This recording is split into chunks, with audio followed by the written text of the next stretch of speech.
আজকে যেহেতু নিকারের মিটিং ছিল, মূল ডিসকাশনটা প্রশাসনিক পুনর্বিন্যাস এগুলো নিয়েই হয়েছে। একটা বড় বিগ ইস্যু হচ্ছিল ঢাকা মেট্রোপলিটন পুলিশ। আপনি জানেন এটা ক্রমান্বয়ে বড় হচ্ছে।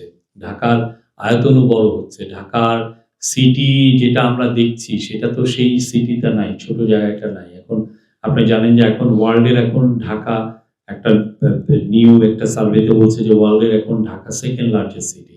তো সেইখানে law and order situation manage করা তো এটা খুবই টাফ একটা কাজ। সেই কাজটাকে কিভাবে স্মুথ করা যায়, আরো ইজিয়ার করা যায় এবং এতে যাতে আইন শৃঙ্খলা বাহিনী আরো ভালোভাবে রেসপন্ড করতে পারেন এনি ল অ্যান্ড চ্যালেঞ্জেস গুলো। তো সেটার জন্য এই আলাপগুলো হয়েছে যে কিভাবে এটা কি ঢাকা উত্তর ঢাকা দক্ষিণ নামে ডিএমপি দুইটা হবে কিনা, বা এছাড়াও আগে যেটা মডেল ছিল যে গুলশান একটা ইটসেলফই একটা পৌরসভা ছিল, মিরপুর একটা পৌরসভা ছিল।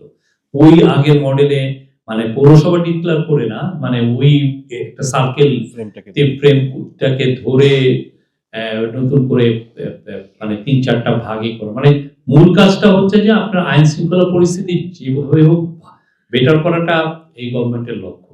তো সেই জন্য যদি প্রশাসনিক পুনর্বিন্যাস করে এই কাজটা যদি ইজিয়ার করা যায়, হোয়াই নট?